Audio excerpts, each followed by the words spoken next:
नमस्कार दोस्तों, कौटिल्य बलरामपुर के डेली न्यूज़ एनालिसिस में आपका स्वागत है। आइए देखते हैं आज की न्यूज़ और इस एनालिसिस करते हैं। पहली न्यूज़ है, कैबिनेट ने भारत और ऑस्ट्रेलिया के बीच खेलों में सहयोग पर समझौता ज्ञापन को मंजूरी दी। देखिए, केंद्रीय मंत्रिमंडल ने युवा मामले और खेल मंत्रालय और ऑस्ट्रेलिया सरकार के स्वास्थ्य और वृद्ध देखभाल विभाग के बीच खेल में सहयोग पर समझौता ज्ञापन को मंजूरी दे दी है। दोनों देशों के बीच खेल के क्षेत्र में द्विपक्षीय आदान प्रदान कार्यक्रम, खेल विज्ञान, एथलीट और कोच प्रशिक्षण, विकास, खेल प्रशासन और अखंडता और खेलों में जमीनी स्तर की भागीदारी के क्षेत्र में ज्ञान और विशेषज्ञता का विस्तार करने में मदद करेंगे। ऑस्ट्रेलिया के साथ खेल के क्षेत्र में द्विपक्षीय सहयोग से होने वाले लाभ जाति, पंथ, क्षेत्र, धर्म और लिंग के बावजूद सभी खिलाड़ियों पर समान रूप से लागू होंगे। ठीक, प्रश्न क्या बनेगा इससे? केंद्रीय मंत्रिमंडल ने युवा मामले और खेल मंत्रालय और किस देश के स्वास्थ्य और वृद्ध विभाग के बीच खेलों में सहयोग पर समझौता ज्ञापन को मंजूरी दी है? ऑस्ट्रेलिया एकदम सही होगा। ठीक, अगली न्यूज़ देखते हैं।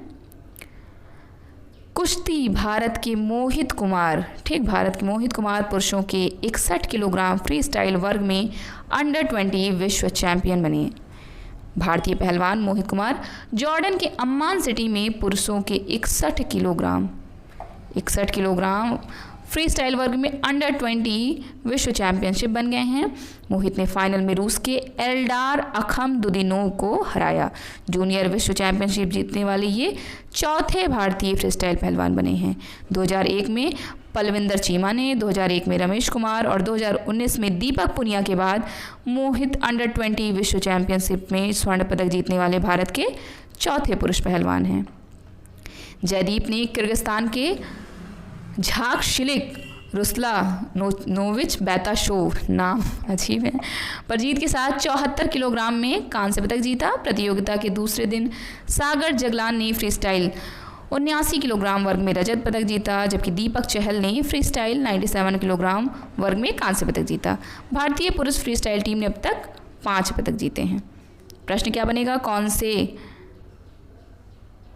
से भारतीय पहलवान ने जॉर्डन के अम्मान शहर में पुरुषों के 61 किलोग्राम फ्री स्टाइल वर्ग में अंडर 20 विश्व चैंपियनशिप का खिताब जीता? मोहित कुमार। ठीक, अगला प्रश्न क्या है?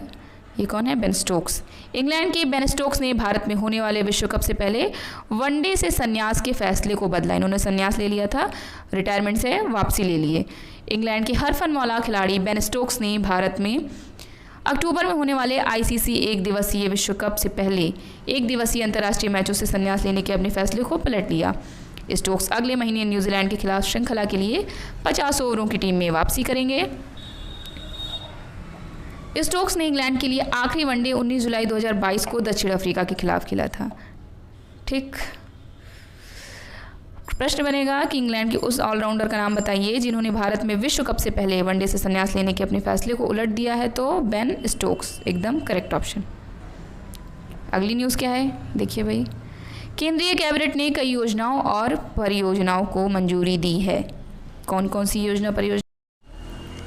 केंद्रीय मंत्रिमंडल ने 169 शहरों में 10,000 इलेक्ट्रिक बसों की तैनाती सहित कई योजनाओं और परियोजनाओं को मंजूरी दी है। ठीक, यह योजना 2011 की जनगणना के अनुसार 3 लाख और उससे अधिक की आबादी वाले शहरों को कवर करेगी, जिसमें केंद्र शासित प्रदेशों, उत्तर पूर्वी क्षेत्र और पहाड़ी राज्यों की सभी राजधानी शामिल हैं। रेल नेटवर्क को 2,339 किलोमीटर तक बढ़ाने के लिए 7,32,500 करोड़ रुपए की 7 रेलवे परियोजनाओं को भी कैबिनेट की मंजूरी मिल गई है। परियोजनाएं उत्तर प्रदेश, बिहार, तेलंगाना, आंध्र प्रदेश, महाराष्ट्र, गुजरात, उड़ीसा, झारखंड और पश्चिम बंगाल के 35 जिलों को कवर करेंगी। ये है क्या? पारंपरिक कारीगरों को रियायती ऋण के लिए पीएम विश्वकर्मा योजना और डिजिटल इंडिया परियोजना के विस्तार को भी मंजूरी दी गई है। विश्वकर्मा योजना के तहत क्या क्या है? पारंपरिक कौशल वाले श्रमिकों को मिलेगा 31 लाख का ऋण। पीएम नरेंद्र मोदी ने कुम्हार, लोहार आदि जैसे पारंपरिक कौशल वाले श्रमिकों के लिए विश्वकर्मा योजना को मंजूरी दी है। प्रश्न क्या बनेगा इससे? केंद्रीय मंत्रिमंडल द्वारा अनुमोदित विश्वकर्मा योजना के तहत पारंपरिक कौशल वाले श्रमिकों को कितना ऋण दिया जाएगा? 31 लाख 31 लाख। ठीक, अगली न्यूज़ क्या है, पेपल ने इंटुइट के अनुभवी एलेक्स क्रिस को अपना अगला सीईओ नामित किया। ये कौन है? Alex Chris. पेपल ने अगस्त 2023 में अपने सबसे लंबे समय तक सेवारत मुख्य कार्यकारी अधिकारी डैन शुल्मैन की जगह एलेक्स क्रिस को सीईओ नियुक्त किया है। यह वर्तमान में इंटुइट के लघु व्यवसाय और स्वरोजगार समूह के कार्यकारी उपाध्यक्ष और महाप्रबंधक के रूप में कार्यरत हैं। गार्ड का परिवर्तन डिजिटल भुगतान की दिग्गज कंपनी पेपाल के लिए एक महत्वपूर्ण क्षण है, जो पिछले सप्ताह अमेरिकी डॉलर स्थिर मुद्रा के लॉन्च के साथ क्रिप्टो करेंसी भुगतान क्षेत्र में गहराई से प्रवेश करना चाह रहा है। पेपल क्या है? पेपल एक अमेरिकी बहुराष्ट्रीय वित्तीय प्रौद्योगिकी कंपनी है जो अधिकांश देशों में ऑनलाइन भुगतान प्रणाली संचालित करती है, ऑनलाइन धन हस्तांतरण का समर्थन करती है और चेक और मनी ऑर्डर जैसे पारंपरिक कागज तरीकों के इलेक्ट्रॉनिक विकल्प के रूप में कार्य करती है। स्थापित कब हुई थी? 1998 में कॉन्फिडेंटी के रूप में, अक्टूबर 1999 में X.com के रूप में, मार्च 2000 में पेपल के रूप में। मुख्यालय कहाँ है? San Jose California US. Corporate मुख्यालय है लॉबस्टा नेब्रास्का यूएसए में। ऑपरेटिव सेंटर है। अध्यक्ष कौन है? John Donahoe. प्रश्न क्या बनेगा? वित्तीय तकनीकी दिग्गज पेपल के अगले सीईओ के रूप में किसे नामित किया गया है? एलेक्स क्रिस को। अगली न्यूज़ कौन सी है? एसीसी ने परमिंदर चोपड़ा को पीएफसी की पहली महिला सीएमडी नियुक्त किया। ये कौन है? परमिंदर चोपड़ा। कैबिनेट की नियुक्ति समिति ने परमिंदर चोपड़ा को पावर फाइनेंस कॉर्पोरेशन लिमिटेड की पहली पूर्णकालिक महिला अध्यक्ष और प्रबंध निदेशक नियुक्त किया। चोपड़ा भारत की सबसे बड़ी गैर बैंकिंग वित्त कंपनी पीएफसी का नेतृत्व करने वाली पहली महिला बनी है। वर्तमान में वह उसी महारत्न पावर पीएसयू के निदेशक के रूप में कार्यरत हैं। उनके पास बिजली क्षेत्र में एनएचपीसी और पावर ग्रिड जैसे प्रमुख बिजली क्षेत्रों के संगठन में सेवा करने का 35 वर्षों से अधिक का अनुभव है। पावर फाइनेंस कॉर्पोरेशन स्थापना कब हुई थी? जुलाई 1986 में। मुख्यालय नई दिल्ली भारत में। ओनर कौन है? विद्युत मंत्रालय भारत सरकार। प्रश्न क्या बनेगा? पावर फाइनेंस कॉर्पोरेशन लिमिटेड की पहली पूर्णकालिक महिला अध्यक्ष और प्रबंध निदेशक के रूप में किसे नियुक्त किया गया है? तो परमिंदर चोपड़ा को। अगला प्रश्न कौन सा है? अगली न्यूज़, एडीबी ने मेघालय में बाल विकास मातृ मानसिक स्वास्थ्य के लिए ऋण को मंजूरी दी। एशियाई बैंक ने मेघालय में एकीकृत प्रारंभिक बाल विकास और मातृ मानसिक स्वास्थ्य के लिए 40.5 मिलियन अमेरिकी डॉलर के ऋण को मंजूरी दी है। यह परियोजना मेघालय में डे केयर, आंगनवाड़ी केंद्रों के माध्यम से घर आधारित बाल देखभाल और केंद्र आधारित बाल देखभाल के बच्चों उस बच्चों को मजबूत करेगी। परियोजना का उद्देश्य क्या है? देखभाल में पिता को शामिल करने में सक्षम बनाने के लिए मातृ मानसिक स्वास्थ्य देखभाल के एक घटक सहित पोषण देखभाल तक पहुंच में सुधार करना है। मेघालय, इसके बारे में समझ लेते हैं। राजधानी कहाँ है? शिलोंग। राज्यपाल कौन है? फागू चौहान। मुख्यमंत्री कॉनराड संगमा। प्रश्न क्या बनेगा? एशियाई विकास बैंक ने मेघालय में एकीकृत प्रारंभिक बाल विकास और मातृ मानसिक स्वास्थ्य के लिए कितना ऋण स्वीकृत किया है? 40.5 मिलियन अमेरिकी डॉलर। अगली न्यूज़, सरकार ने हिंदुस्तान शिपयार्ड द्वारा बनाई जाने वाली 20,000 करोड़ रुपए की नौसेना परियोजनाओं को मंजूरी दे दी है।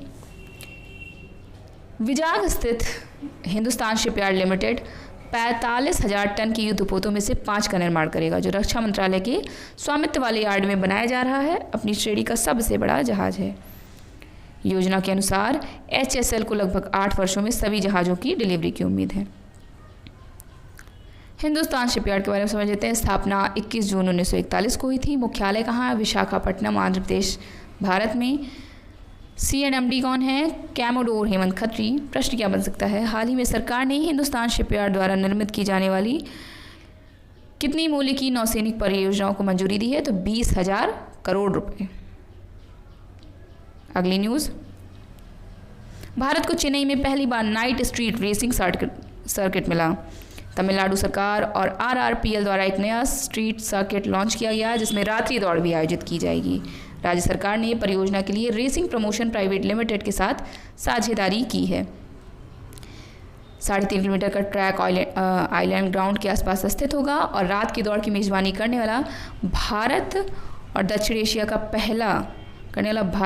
एशिया का पहला स्ट्रीट सर्किट होगा। ट्रैक में ऊंचाई में बदलाव और 19 कोने होंगे जिनमें कई चिकने भी शामिल होंगे। यह मरीना बीच रोड और बंगाल की खाड़ी के शानदार दृश्य भी पेश करेगा। आयोजन 9-10 दिसंबर को आयोजित होने वाला है। F4 इंडियन चैंपियनशिप और इंडियन रेसिंग लीग शामिल होंगे। उद्देश्य क्या है? नए स्ट्रीट सर्किट का लॉन्च भारत में मोटर स्पोर्ट के लिए एक बड़ा बढ़ावा है। इससे खेल का प्रोफाइल बढ़ाने और अधिक प्रशंसकों और प्रायोजकों को आकर्षित करने में मदद मिलेगी। इससे चेन्नई में पर्यटन को बढ़ावा मिलने की भी उम्मीद है। प्रश्न क्या है? हाल ही में किस राज्य सरकार और RRPL द्वारा एक नया स्ट्रीट सर्किट लॉन्च किया गया है जिसमें रात्रि दौड़ भी आयोजित की जाएगी? तो तमिलनाडु राज्य सरकार द्वारा। अगली न्यूज़ है, भारत मेगा हवाई अभ्यास तरंग शक्ति की मेज़बानी करने की योजना बना रहा है।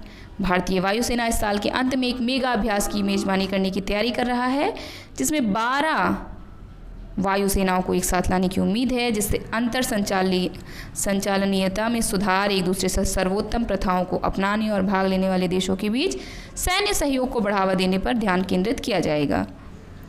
तरंग शक्ति फ्रांस, यूनाइटेड किंगडम, ऑस्ट्रेलिया, संयुक्त राज्य अमेरिका और जापान सहित कुछ प्रमुख वायुसेनाओं की भागीदारी को आकर्षित करने के लिए तैयार है। ये देश अभ्यास में लड़ाकू जेट, सैन्य परिवहन विमान और मध्य हवा में ईंधन भरने वाले जैसे अपनी हवाई संपत्ति का योगदान देंगे।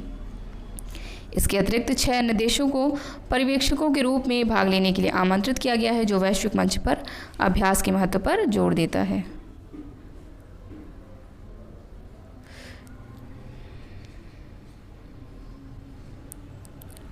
प्रश्न क्या बनेगा? भारतीय वायुसेना इस वर्ष के अंत में किस मेगा अभ्यास की मेज़बानी करने की तैयारी कर रहा है जिसमें 12 वायुसेनाओं के एक साथ आने की उम्मीद है? तो तरंग शक्ति। ठीक, आज की वीडियो में बस इतना ही। कल हम लोग ऐसे ही और न्यूज़ को एनालिसिस करेंगे। तब तक के लिए हमारे वीडियो को ऐसे ही देखते रहें। चैनल में पहली बार आए हैं तो चैनल को सब्सक्राइब ज़रूर करें, बेल आइकन प्रेस कर दें जिससे आपको नोटिफिकेशन मिलती रहे। Thank you so much.